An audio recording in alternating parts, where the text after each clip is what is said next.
Good morning Philippines! Ang pag-uusapan nun natin ngayon kung paano mag-activate ng data SIM plan only at ng ating hotspot device na ang tawag po dyan ay packet Wi-Fi. Okay? Unang-una, kailangan nyo po ng SIM card, ng ating SIM card na data SIM plan only. We have 39, 2GB with unlimited text messages, and we have 49, 6GB and $69.99 is the unlimited data plan. Alright? So, meron po yung unlimited text messages sa buong mundo. Tayo ho ang pinakamura na presyo ho sa pagbenta ho nito sa buong mundo po. Kahit 10 tindahan, I guarantee you that. Now, so ito po yung Huawei. Meron po tayong ito po yung Wi-Fi 1, Wi-Fi 2, Wi-Fi 3. Ito po yung color yellow, manggang-mangga ho ang kulay. Okay? Ito naman po yung isang klase naman po, no? Yung Wi-Fi 2 natin o MiFi na tinatawag. Alright? Now, dito po sa ating Huawei, pag na-activate na ho itong SIM card nyo, tatanggalin nyo po yan at makukuha nyo ho ito ng ganito kalaki. Tatlong klase yung SIM card. One is SIM card size, and then macro, and then nano.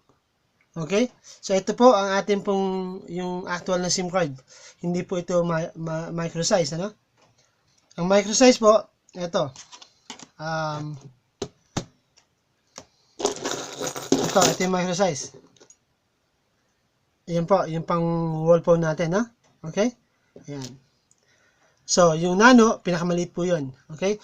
Now, what we are going to do is dito po sa Huawei mo, dun po sa kanyang taas, meron po yung SIM card na insertan po at may micro SD po yan. Kung gusto niyo po magkaroon ng extra memory dito po sa inyong hotspot na ito, pwede ho kayo maglagay dyan ng card, no? Para may save nyo lahat yung mga dapat nyo gusto i-save. And then, buksan nyo ho ito. Makikita nyo ho dyan, yung aking pong, of course, ginagamit ko kasi ito. Tanggalin natin yung SIM card by pushing it. Ayan, lalabas ho yan by, kung may mga, kayong object, matalas, o matulis, yan po, ang gawin nyo, no? Okay?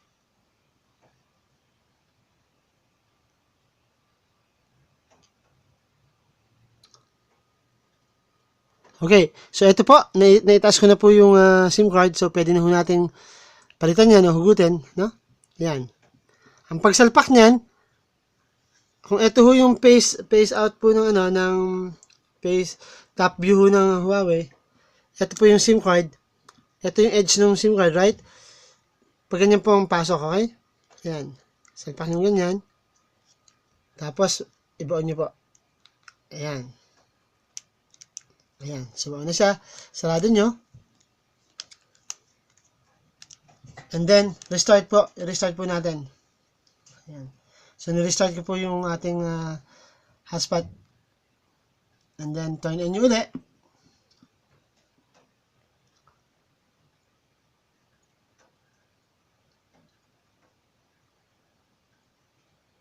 It will take sometimes 1 hour or up to 24 hours sometimes yung yung pag-activate ng data plan nyo.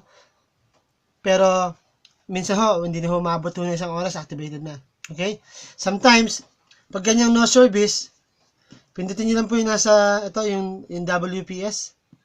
Okay? Ayan, para po siya mag-connect sa internet. Alright.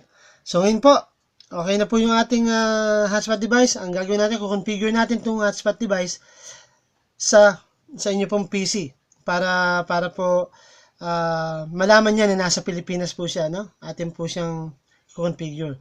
Okay? Okay, so pupunta po kayo dito sa PC nyo at yung 192, yung pong IP address natin, ito, i-delete nyo. IP address, ayan. 192.168.1.1. That is my IP address. Makikita nyo ho yan dun po sa dito ho sa sa hotspot nyo by clicking this WPS na 2 times po, ano? Pag click mo to, 1, 2, andyan yung SID name mo, o ID, 1, 2 uli, andyan yung password, 1, 2 uli, andyan yung IP address. Yan yung itatype nyo ngayon dito sa computer nyo. Okay? Computer nyo dyan. So, 192.168.1.2. Alright? So, ngayon, para maglalagin ho kayo dito. So, kiklik nyo po itong login na to sa right hand side. Sa top corner po, login button. Ayan. And then, pag nakalagin na po kayo, ang default password nyo dito sa username is admin and then admin. Okay? So, pagka nakalagin na kayo, using the admin, pipindutin nyo lang po itong connection settings. Ito, connection settings. Pagka na, ano mo na yan, okay?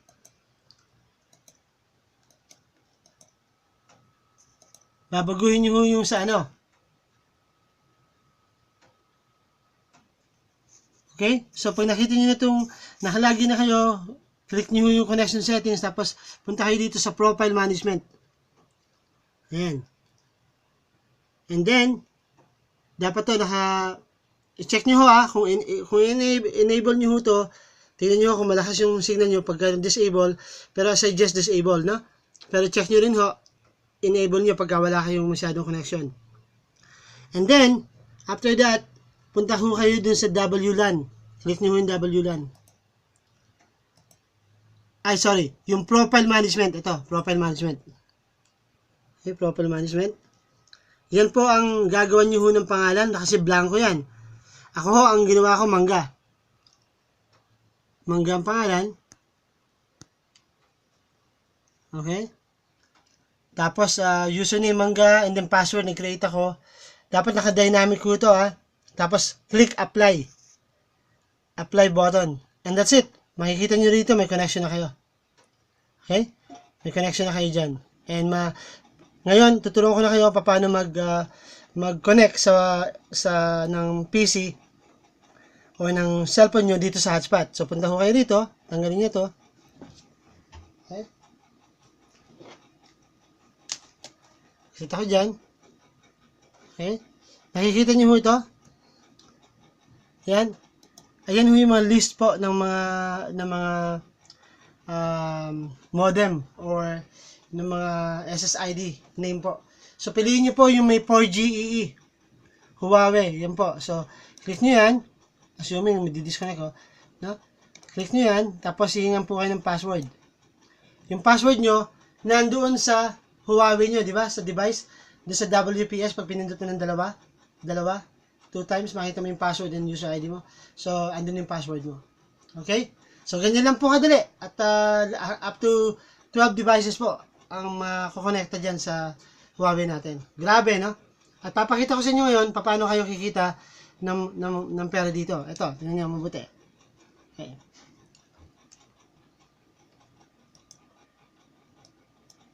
Okay. Dito, meron tayong 39.99, right? Sabi ko nga sa inyo, di ba? Meron tayong 39, 49, and meron tayong 69. Ayan. So, kahit saan kayo pumunta, sa beach, sa park, o sa luneta, kung saan man, no? Dala-dala nyo yan, may internet kayo. Now, paano ba kumita? At good news! Ito na, good news. Ang pinaka-high-tech dyan ay kahit saan kang bansa pumunta na nasa listahan ng mga sumusunod tulad ng bansang Canada, Dominican Republic, Jamaica, Argentina, Colombia, Brazil, Costa Rica, Ecuador, Valenzuela, Peru, Armenia, Belgium, England, Finland, France, Germany, Italy, Norway, Poland, Portugal, Romania, Russia, kayo pa'y pupunta sa Hong Kong, India, o sa Japan, Macau, Malaysia, Philippines, Singapore, South Korea, Taiwan, Thailand, Israel, Kuwait, Saudi Arabia, South Africa, United Arab at marami pa hong bansa. Kayo po ay automatic na magkakaroon po ng internet sa bawat bansa na nakalista po dito sa ating pong slide na ito. Grabe! At ito naman ho, kung paano naman kayo kikita dito sa ating hotspot. Ito na. Assuming na itong, kasi parehas lang po ang commission po ng cellphone sa ng hotspot eh. Okay, tingnan nyo ito ha. Meron lang kayo limang tao na magbebenta ho ng tigli 5 rin. Okay? Sa first nyo, meron po kayong up to $50 ang commission nyo sa hotspot. Yung po mga downline nyo po na magbebenta nito, may $5 po kayong overriding commission. Up to the 10th level. So kung meron po kayong level 2 na nagbenta rin ng tigli 5, meron ako yung $3,125. Ayun, grabe oh. $3,125.